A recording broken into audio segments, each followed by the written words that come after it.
What's up, everybody? This is Joe from Mod to Fame, standing with my boy Ben from EDC, who is standing in front of his latest build, which happens to be his own car.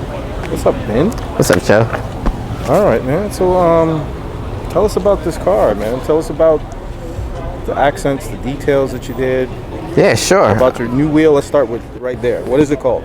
So the new wheel we have out is called the EDC Valentino, and it's actually an inspired wheel. We built it for the Lamborghini. You know, Valentino Balboni, big contributor to the Lamborghini motorsport.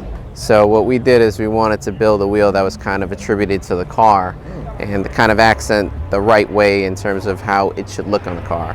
So fortunate for us, we were able to get two cars done at the same time, two Lamborghini Gallardos, and we wanted to kind of make an impression on that market. I think you did that. So you wanted to pay homage and heritage excuse me. We're at a car show right now. So what you're hearing is, what is that? Sounds like a Lambo. Yeah.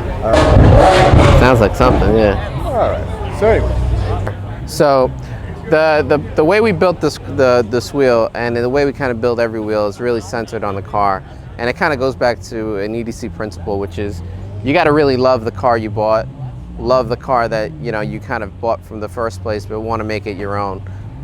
When we got this car in particular, one of the things we noticed was the fact that the pearl white paint, big deal for me. It's also known as balloon white. It's also known as balloon white, and it's got a great pearl effect to it. So one of the things you couldn't do was just put a regular polished wheel or something like that, because the paint itself pearls in effect.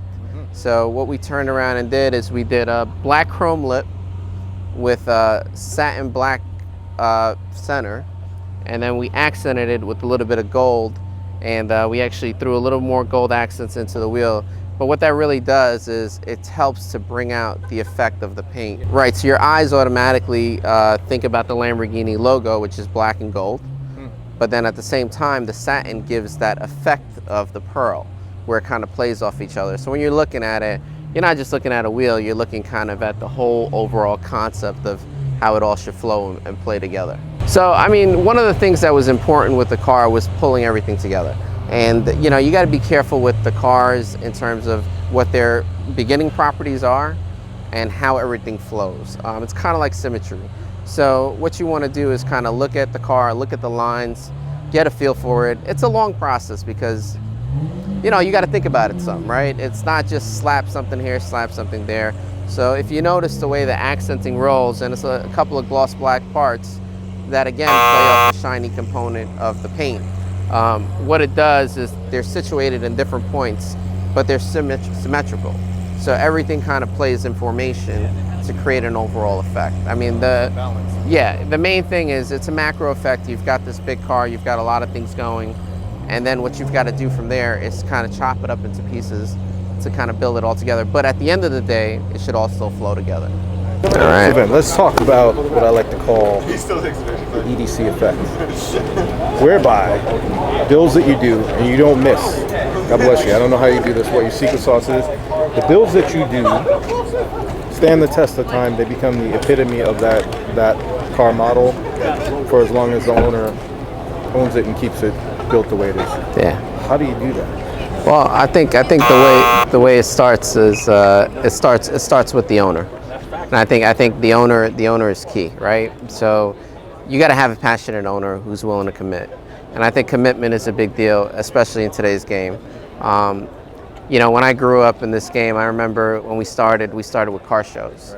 And with the car shows, it's funny because you build your car to win trophies, Today there's a lot more about meets. People don't do car shows, but year over year, folks would take the same cars and they'd build them, improve them, make them better, come out and compete. So you'd see the same car for 4 years, but trick that just a little differently. That's the era I grew up in, and from that, you learn that you want to build the biggest, the best. You always want to. So when you go to a car show, you want everybody to know how you stand out and be different. The thing about it is that you don't have to be the loudest person in the group to make the most noise, and your car should always speak for yourself.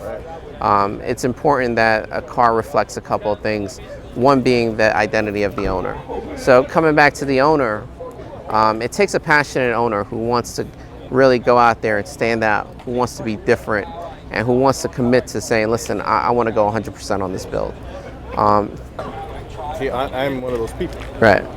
Because Vin has built 2 of my cars. One I remember was a F10 M5. I believe I called you as I was taking delivery of it.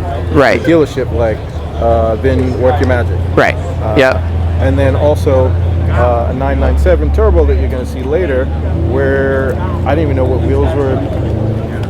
Vin actually started making wheels. Mine has the first set of EDC wheels Absolutely. ever made. Yeah. And I didn't know what the design was going to be. I was like, dude, work your magic because you never miss. And sure enough, 3 years later, I see some nice 997s. I don't They're nice, but you know, it's not the same. them. Yeah. So yeah, it's the passion of the owner, because then you have the commitment that they have to Right. give you free will to do what you're going to do. And when somebody trusts me to say, hey, Vin, make my car me, you know, I take that very personally. And when I mean I take that personally, it becomes almost like my car. And you know, I get very attached to it. I get very attached to the build, and the end result becomes just something that, you know, usually for the most part, thankfully, has been very positive and you know, very successful, I'd say. Very humble. I've been very positive every single time. One thing I'll say is that you know, every time I finish a car, it's like I just think about it and I'm just like, oh man, you know, I love that car. And you know, you watch them leave and you know, it's like looking at your car and I'm just like, if I had a 997 turbo, man, you know, that's the way I do it. And that's how I know that I got it right. But you know, it's a bonding process. You got to get to know each other.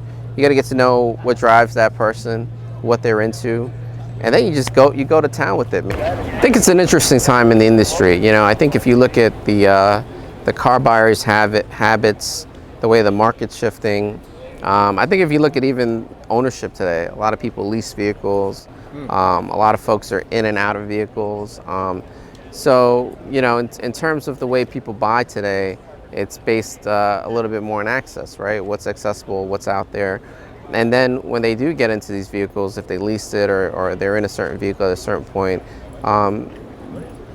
the ability to kind of go into a car and build it, some do it, but a lot of people don't want to make the commitment. And I always go back to commitment because, you know, that becomes the point of where people go with the mod thing, you know. In the past, people were really upfront about being passionate about a car and holding on to it. I think today, you know, for guys like us, we call it shortcuts because, you know, they get in, you know, you throw a set of spacers on, you throw a set of lowering springs on, and you're done. And, you know, or you buy painted pieces from, you know, one of these places that's making a ton of them. And listen, again, it's the industry.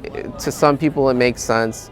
But to guys like us who grew up in a time where, you know, if you wanted something painted, you took it to a paint shop. Right. You know, if you had to fit a piece on, you had to do different things to kind of pull a build together, versus you can order everything from a website and just bolt it right up, and you got what you think is a modded car. So, you know, it's a different time, and habits come from just the natural way of things are going.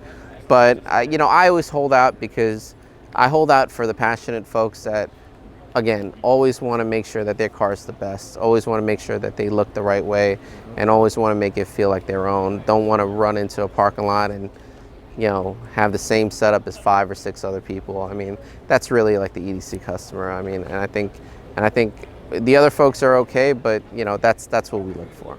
Okay.